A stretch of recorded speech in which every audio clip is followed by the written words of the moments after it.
Ironies was written.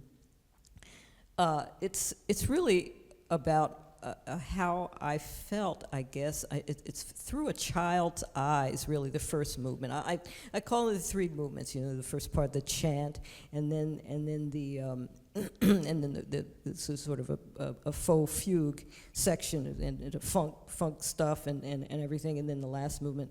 Is kind of, you know, peace, love, and tie-dye, kind of jam. So, you know, so the first movement is really my feelings as a child about my grandparents' experiences, and my grandfather's incredible talent. I was 2 when he died, but I heard him, and my grandmother's grief was so great, and she raised me, really, and so it was so great and so really debilitating, you know, for her and everybody, you know, the whole family, really, and so it really was.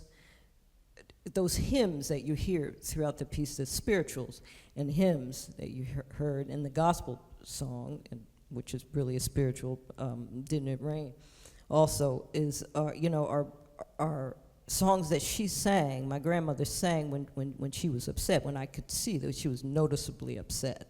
You know, I mean, I was, you know, 3 and 4 and 5 and 6 and 7 by then, you know, so I could feel it, I could see, you know.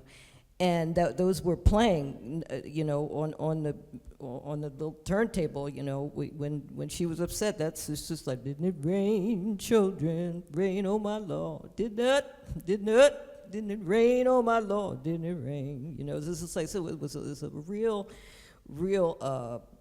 you know, direct line to the music kind of thing, you know what I mean? And at the same time, the irony. Well, actually, the rest of the grief and the pain was the fact that she was, you know, she was a home woman. She you know, did housework, right? But she also scrubbed floors for, you know, for white individuals and mostly Jewish families, and that was you know, she was, you know, really 12 years old when she started doing that kind of stuff. You know, her father was an enslaved African, and there was a whole bunch of stuff happening then, and she, you know, that kind of thing. So as it as it went on, she and my grandfather, they used to talk about, like, once my grandfather passed, they would talk about and still went, you know, also with my mother and my uncle, to Rabbi Abel Resby's tabernacle in Philadelphia on Broad Street, and he was a black Jewish rabbi, and there was a whole community of black Jews in West Philadelphia. During that time period, and I had a mezuzah on my door, actually, and I kissed it every morning before I went to work, you know, before I went to school, type thing, you know. And at the same time, we had the music. I mean, my grandfather was a virtuoso guitar player, and you know, he played the blues, but he played everything, you know, and he could comp everything, you know. He would just hear like Andre Segovia, and he would just like whoa, all over the place. So it was like that kind of deal, you know. It was just like that kind of thing, and they, you know, they ended up, you know, he and his 4 brothers played at rent parties in New York. So so it was like that. So that was, you know, the grief and the pain, you know. It's just like, but and all of that irony of her scrubbing floors, and then blah blah blah blah. And the second movement is like, you know, it's just like my mother and my uncle were really deeply involved in the Black Power movement. And it was huge in Philly, of course, as it was everywhere, And so I just felt like, you know, I mean, this is a conversation.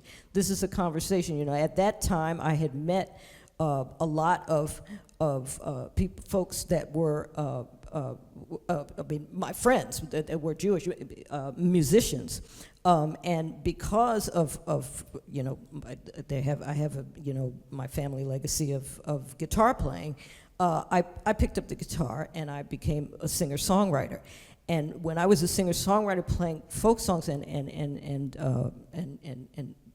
you know, writing music, I played this music with Jewish Americans, and we played at the, you know, Togetherness House, Coffee House, you know, in the whole coffee house circuit in Philadelphia, and as a matter of fact, we played with the same place that the Bacon Brothers played. As a matter of fact, before the Bacon Brothers were the Bacon Brothers, that's Kevin Bacon, for instance. Kevin Bacon was our roadie at Togetherness House, Coffee House. And so, but Michael Bacon was the star, you see. Michael Bacon was the first person I heard at Togetherness House. He was incredible. His voice was just so smooth and gorgeous. It was amazing, you know what I mean? That's like 1 degree of Kevin Bacon. That's 1 degree of Kevin Bacon. That's right. And he also played conga drums, and it was blah, blah, blah, blah.